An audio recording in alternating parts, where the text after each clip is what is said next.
salaamaaleykum nuyu naa ñëpp ñi ma fi fekk maa ngi tudd Koña Samb responsable femme bu République des Valeurs bu Thierno Alassane Sall ñëw nag tey seet si sama équipe ASC Deggo. sa équipe nga seet si mais il semble que c'est pas la première fois. non non. mën nga dikkaat ci loolu lan moo waral loolu da nga fi dëkk rek wala tout simplement da nga sentir ne da nga am devoir accompagner. waaw benn dama fi dëkk juddoo fi yaroo fi màgge fi samay rakk nekk ci équipe bi di football ma xool ni loolu devoir la droit la pour ma mën leen jàppale ci boo ko mënee ma ànd ceeg sama frère Massamba Diop ak Khadijou Diallo Diop mu yomb lool ci ñoom ñu ma ciy dimbali à chaque fois bu Deggo taxawee ñu ñëw di ma indil ay mayo wala xaalis pour ma jox leen. c'est vrai wax nañ ko ñu gis élan bu bees ci équipe bi sur les réseaux sociaux ils sont très présents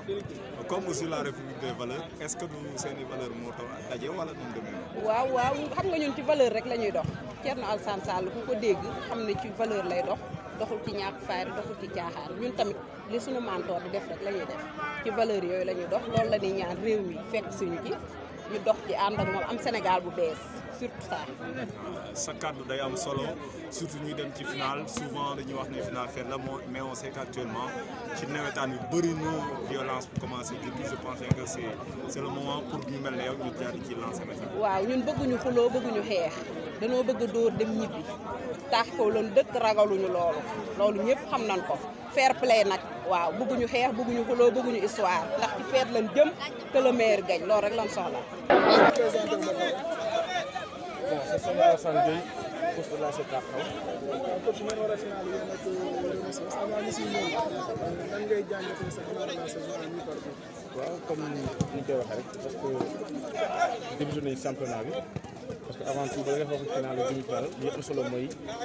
nga dugg ci championnat bi dugg nañ ci alhamdulilah dama am ci 2 victoires ak benn nul 7 points jël pay suñu poule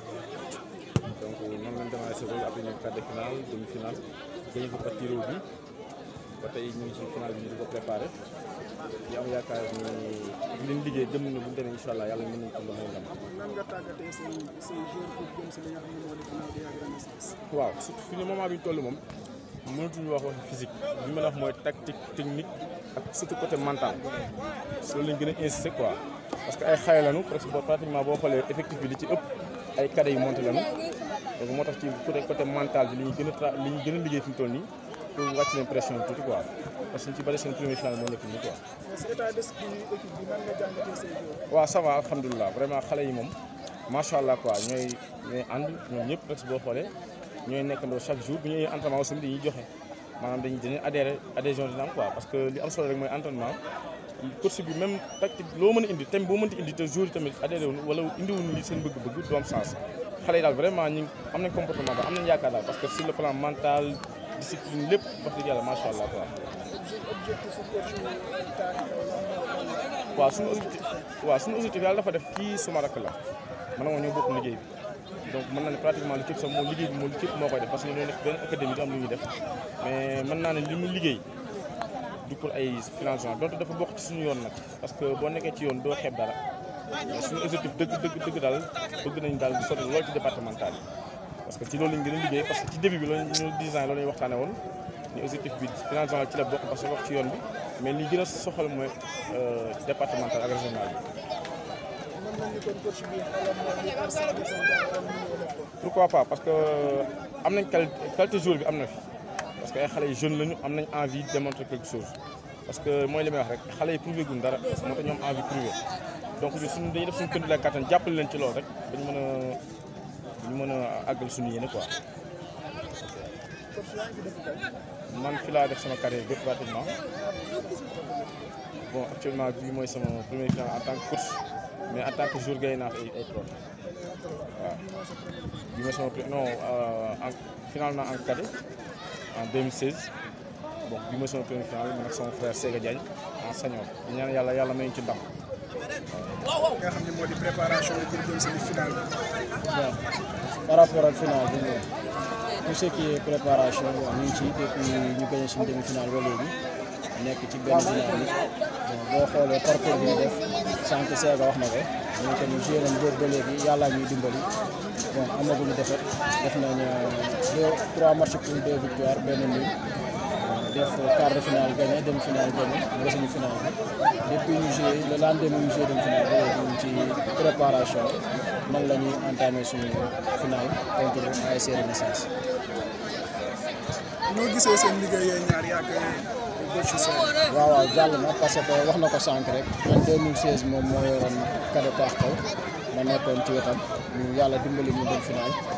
ren tamit yàlla defaat loolu ñu demaat final en senior donc damay jàpp ni liggéey bu yàlla nangu la ànd bu yàlla nangu la quoi ñaan yàlla rek yàlla jàppale ñu ko liggéey bi ñu ci am yëpp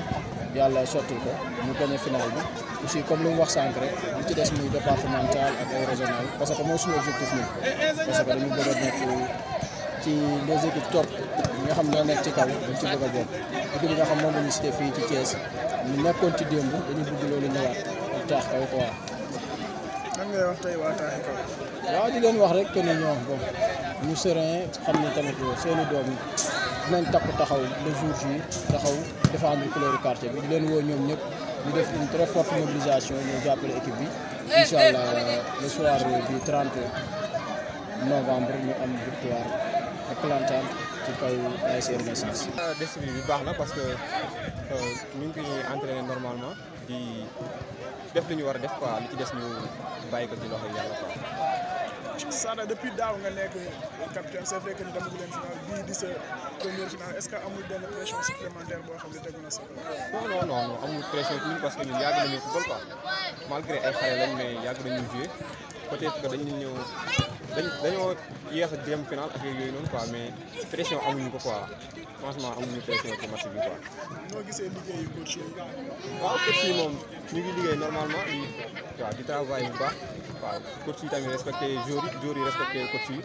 waaw amul benn problème suñu diggante ñun ak dirigeants yi ak affaire yooyu quoi. lan mooy particularité wu saison Taax Kaw ba ren mu yóbbu leen fi nga xam ne mooy fii. waaw mooy comme ça kii bi ñu am cohésion bi am suñu biir quoi parce que soo gisee équipe bi ñun presque mën naa ni ñun ñi football ñëpp ñooy ànd quoi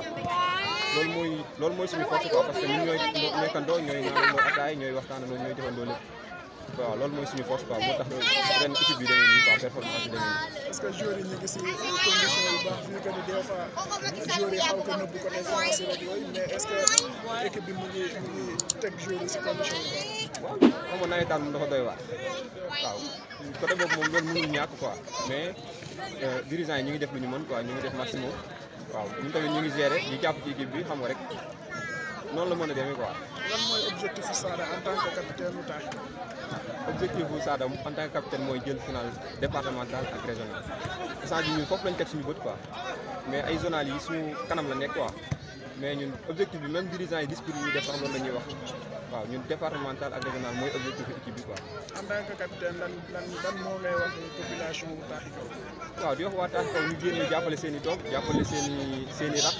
jàppale seen i doom quoi ñu lépp ñu def ko ci fair play quoi parce que nawetaan la xam nga Taax Kaw ak Renaissance yëpp benn la waaw ñu football ko ci jàmm football ko ci salaam quoi que le meilleur gagne. waaw en tant que président supporter. waaw lan ngeen waajalee seen équipe pour le 30 incha allah. waaw équipe bi boo gisee ni ñu ko waajalee nga xam ni waajal nañ ko bu baax a baax parce que ñun yaakaar naa ni depuis ñu première match nawetaan ci lañ préparé bu baax te xam ne incha allah rabi dañuy final te boo gisee tey terrain nga gis supporters yi ñuy gaa yëpp taxawee nga gis mu fees del gis t-shirt yi gis lakos yi xam nga tey sax am na nu mu doon demee cool yeeg mbëng-mbëng yi démb mu ngi foon mais tey dañ ko naroon a indiwaat mais booy la ni noonu da ngeen noppali ko rek ba suba ak ginnaaw suba incha allah rabi samedi jot ñu mën a dem football suñu final gagné ko ci jàmm ak salaam ndax ñu ngi koy waaj bu baax a baax.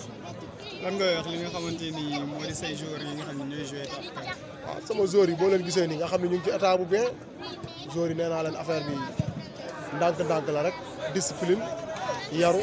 football parce que zone bi yëpp xam na ni Taax Kaw fi mu ne nii ñoo fi teg bal kon li des mooy maanaam bu ñu demee rek xam nga détermination boobu noonu ak jom jooju ak fulla jeeg fayda ji bu ñu demee ñu appli waat ko incha allah rabi ñu daal di gagné ñëw ñibbisi. final Taax Kaw Renaissance match la boo xamante ni dafay métti lan ngay wax say supporters ci côté nord bi. waaw non samay supporters moom ñun ku ñu xam ni Taax Kaw moom fair play lay doxee ñoom ñun ñëpp xam nañ loolu ci Taax Kaw buñ dikkee fair play la ñuy def Renaissance nag day ñëw pour football nii mais moom xam na ni match bi match la boo xamante nii xam nga mën na ni match la mën na ni du match xëy na ci ñoom lay metti mais ñun pare nañ ko bu yàgg-yàgg suñuy joueurs leen gën a nekk xale ñoo leen dàq football te incha allahu rabi dinañ leen gagné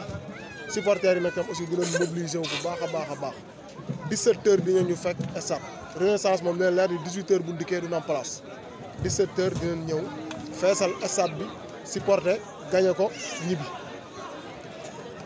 mais supporter day ñëw tel ko feesal. 17h déggoo li ma la wax 17h30 incha allah rek bu ngeen nee yéen a ngi ak télé bi 17h30 ñëw leen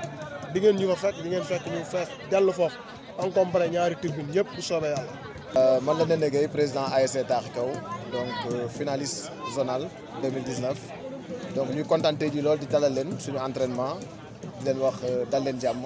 et que vous nous apportez la chance en fait. président ban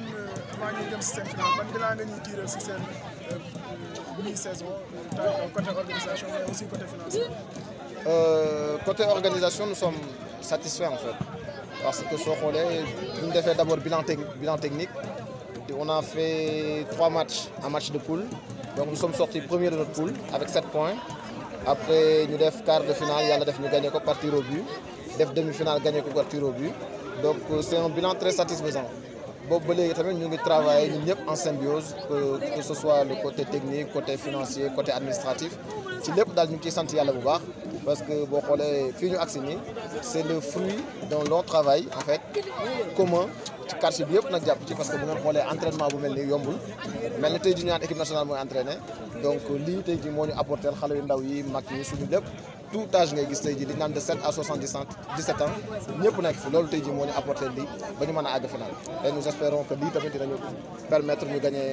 un trophée incha allah. ren lan moo nekkoon seen plan de recrutement. suñu plan de recrutement bi lenn la rek parce que boo xoolee ñun nous avons la matière en fait à Taaxi Kaw soo xoolee damay faral di wax ci équipe yi nekk ci zone bi yëpp boo ci dem di ci fekk minimum 2 joueurs qui sont issus de Taaxi Kaw donc loolu tey jii lañ valoriser. jël ni doomu Taaxi Kaw yi képp ku gëm Taaxi Kaw na nga topp képp ku gëm ni ASC bi am nga dara loo ci mën a apporter que président bi bu ci apporter yow am nga loo ci mën a apporter na nga topp donc xale yooyu ñoo ànd ak gëm-gëm tey jii du xaalis bi ñu leen jox dara ànd ak seen gëm-gëm xam nga gëm-gëm boo ko àndee ak bëgg-bëgg lépp loo song da nga koy mën a daal donc loolu lañ demee xale yi ko gëm toog peut-être am nañ nag quelques départs yu bëri parce qu'on est parti avec 7 départs mais ñi ko gëm-gëm bi toog tey jii ñooñu am ni fii tey jii voilà. seen saison lan ngeen di waajalee li nga xam ne mooy seen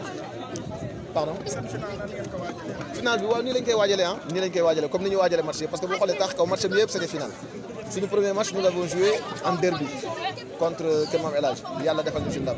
tu vois donc suñu beneen match ñu joué waat ko contre ASC Kawsara quart de finale donc loolu aussi derby la donc soo xoolee match yooyu yëpp c'est des finales donc ñun dañu def ay finale ba agsi waat ci finale bi xëy na bii dañ koy woowee rek turu final donc mu gën a am ampleur mais ñun match yu ñu joué yëpp ay finale la ñu koy waajal nag ci plan yëpp que ce soit sur le plan administratif plan technique que plan financier ñu ngi taxaw jéem a boucler plan yëpp ba espérer yàlla may ñu ci ndam. léegi nañ coach bi ak joueurs yi ñoom seen i objectif en tant que yéen dirigeant yéen yan objectif ngeen fixé pour équipe bi. et man en fait damay wax ni j'ai pas des objectifs en fait que je fixe man seul objectif bi may fixé c'est la satisfaction des jeunes dès l'instant que xale yi kontaan dès l'instant que joueurs yi kontaan qu'ils prennent du plaisir après le reste man nekkul loo xamante ni dama ciy def fixation si vous voyez bien l'année dernière en fait on s'est arrêté en quart de finale mais man j'étais satisfait pourquoi parce que le quartier était satisfait ñëpp kontaan nañ ci travail bi ñu defoon xale yi kontaan nañ joueurs yi kontaan nañ xëy na bëggoon nañ aller plus loin mais yàlla dogalu ko woon cette année-ci daaw dañu ëppoon nañu dépenser xaalis mais tey jii lañu gën a raw fu ñu àgg tu vois ce que je veux dire donc satisfaction bi man day àgg ci rek objectif yi day àgg ci lenn quartier bi satisfait ñu am benn climat social apaisé ñun ñëpp ñu dem dans la cohésion sociale man loolu bu ci amee rek am naa satisfaction. climat social apaisé bu war a dem si li nga xam ne moo di final parce que léegi gis nañ ni final yu bari match yu bari bu yegg aussi violence bari en tant que dirigeant ban appel ngay lancé ñi nga xam ne moo di jeune Taaxi Kaw yi ak waa Renaissance bu ñëw jouer final bi si li nga xam ne moo di fekk. waaw jeune Taaxi Kaw ñun yàgg nañ ci woo yàgg nañ ci depuis première réunion bi ñu defoon ba tey ñu leen di wax ne leen peut-être slogan bi ñuy def. nit su ko gisee day yaakaar ne ça incite à la violence ragaluñu loolu affaire yooyu mais dañ leen di woo au calme dañ leen ci yàgg woo di leen wax ni lii nawetaan en fait nit ñi dañuy décocher di génne le coche en fait Comment ça? Parce que je pense dama yaakaar bi ñu koy créer c'était pour que jeunes yi bu vacances jotee ñu am benn cohésion sociale jeunes yi nekk par exemple ci zone nord bi yëpp jeunes yi nekk ci Thiès di dem ba à un niveau national mën a xamante dans un climat festif donc ñun nag ñun jeunes yi bu ñu nekkee ay serre ba nit ñi mag ñi dañu organiser loolu ñu koy jël di koy yàq di ci dem dans la violence di verser dans la violence ça veut dire que donc nous avons décoché en fait et ñuy ñaan nag jeunes yëpp ñu rester dans la dynamique dans l'objectif des navétanes mu nekk climat festif climat fort agréé ku gagné dem dans le bonheur ku ñu gagné aussi nga demaat te xam ni déwén day amaat suñu papa yi ñoo ko doon joué suñu maam yi suñu papa yi ba tey ji ñun joué tuñ ko suñuy rak suñuy doom ñoo koy joué ëllëg donc dañuy ñaan yàlla mu continuer ci noonu rek ci gën a dem nu mu gën a rafete parce que fii lu ñaaw xañu fi taaxi kaw Medina Fall raay bi moo leen séparé ñun ñëpp boo àggee j'ai des parents là-bas ils ont des parents ici donc mënuñu fi def dara lu ñaaw donc ci loolu lañ leen di woo ñu ñëw fubal ko dans le fair play dans le bonheur ñun ñëpp voilà merci à vous.